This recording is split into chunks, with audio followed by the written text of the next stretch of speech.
Performance management can be defined as a continuous process of identifying, measuring, and developing the performance of individuals and teams and aligning performance with the strategic goals of the organization. With that said, strategic goals are dynamic rather than static. Strategy is much about determining what is needed to evoke the workforce with the energy to adapt and cope with the new observations and insights that lead executives or other company leadership to shift their aims and directions.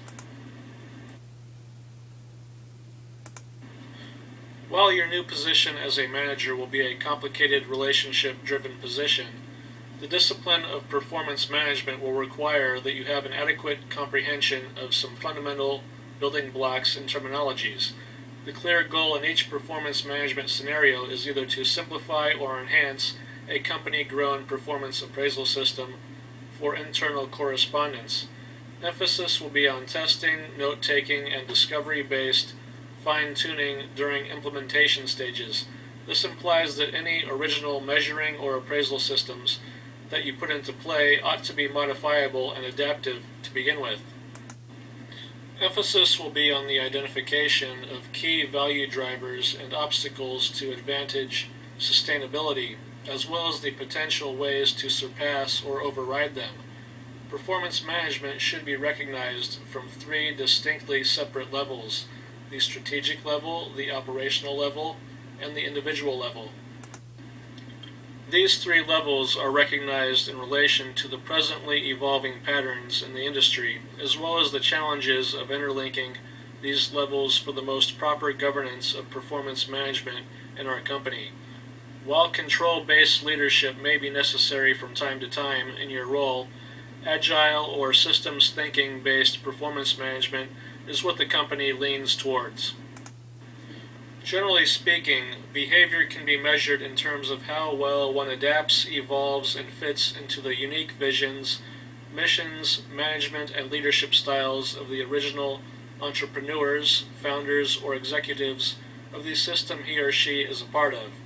While technology tends to be associated with the measurement of statistical employee performance, the advent of people analytics tools has brought about greater insights into employee behavior. At times, your role in relation to performance and behavior measurement may revolve around analyzing employee feedback or suggestion reports. Other times you may be calculating factors to compute a singular overall performance or bonus worthiness score. Individual scores in the categories of workforce knowledge, capacity, and motives may be placed under your review as well. As a manager in our organization, you should be able to express the key differences between our vertically aligned, horizontally aligned, and cross-functional development teams.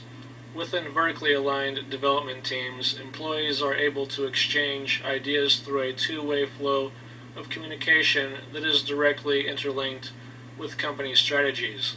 Communication could involve a number of topics, including deployment dates or requests for additional funding.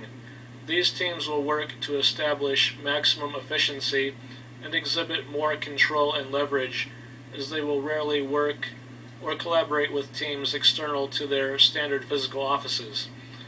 They will often have greater resource and capital requirements and be at a greater risk of disruptions from external disruptive business models. Within horizontally aligned development teams, production or service workers and marketing employees will collaborate to erase the boundaries or obstacles preventing the company from recognizing existing customer needs and identifying new ones. Communication will revolve around emerging consumer trends, inventories, and sales forecasting predictions. These teams will favor flexibility over efficiency and will exhibit less control and leverage, as they will continuously work with teams external to their standard physical offices. They will often have reduced resource and capital requirements and see a reduced risk of disruptions. Cross-functionally integrated development teams are an effective combination of both, with diagonal connections that can ensure adequate innovation potential and functional effectiveness tracking.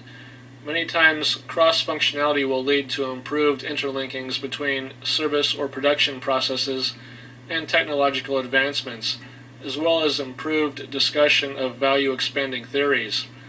The result of the enhanced collaborative culture that is seen within these business groupings is often a greater ROI, speedier, cost-effective implementation of new initiatives, and an assurance that each new development will be sparked from specific, timely, and updated customer wants or needs.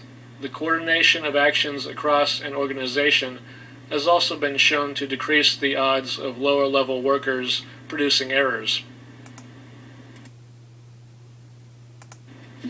In relation to performance management, the company will generally expect a new manager to follow these 6 questions in relation to risk management.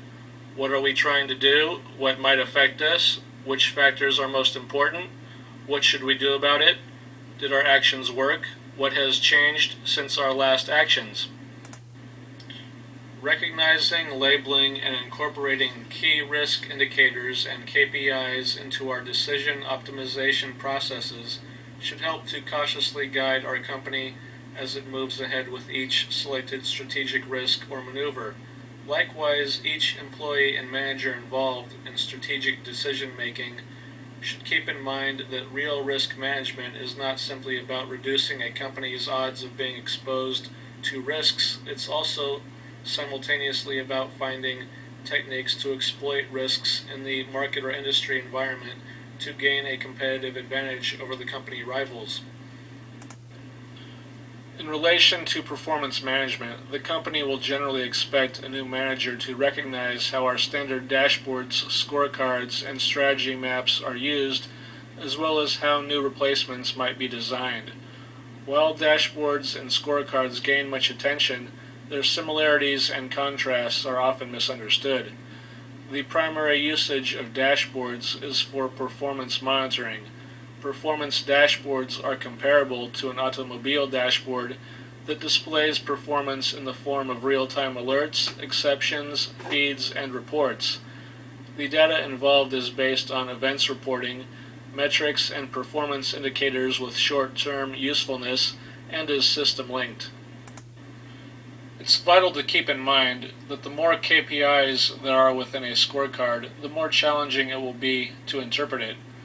On the other hand, real performance management, as Gary Conkins implied, is about more than just improving the management of business performance.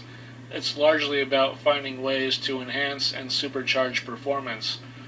While scorecards must have a carefully limited measurement item selection process, a dashboard may have hundreds of indicators. Strategy maps exhibit the cause and effect correlations between key business processes and metrics that are interlinked to business strategies. In summary, strategy maps and diagrams are for formulations, scorecards are for appraisals, dashboards are for executions, and the financial budgets are the fuel for it all.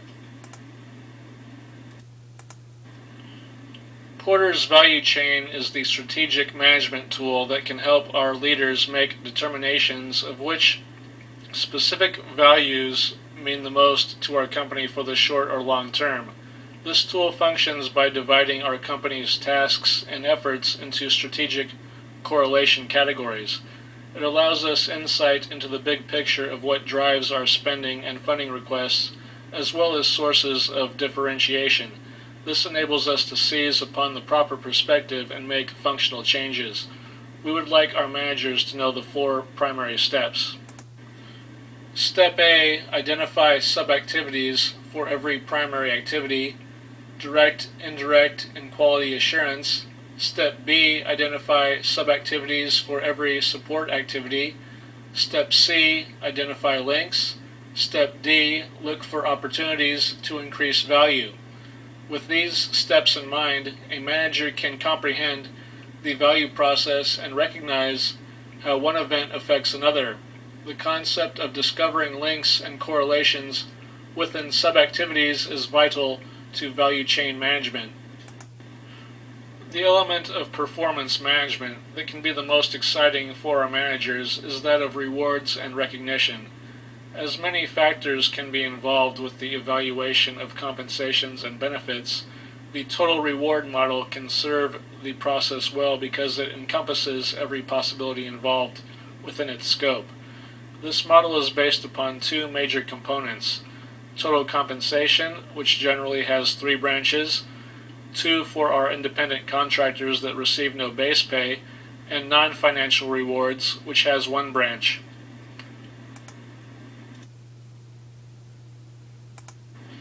A few additional hallmarks of a successful compensation program includes the abolishing of any implied favoritisms, a dedication to continuous improvement, an emphasis on internal customer satisfaction, interlinking honors with company values and business plans or futuristic initiatives, and the accurate pinpointing of precise bonus-worthy performance measurements in regards to what employees have achieved and how they have achieved it.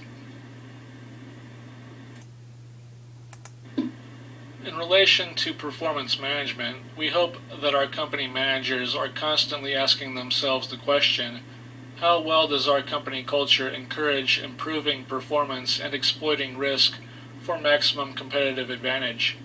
This question is really just a question of the senses, as the best any one manager can do is gain a sense of how well company culture is serving the company itself.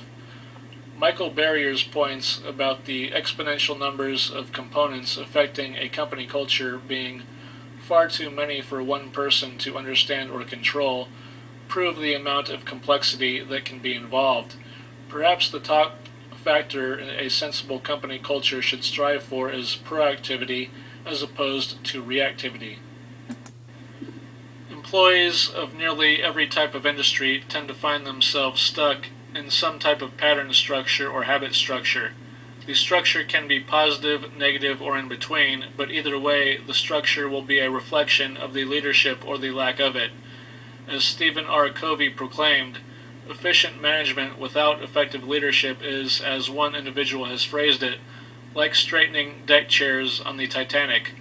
No management success can compensate for failure in leadership, but leadership is hard because we're often caught in a management paradigm.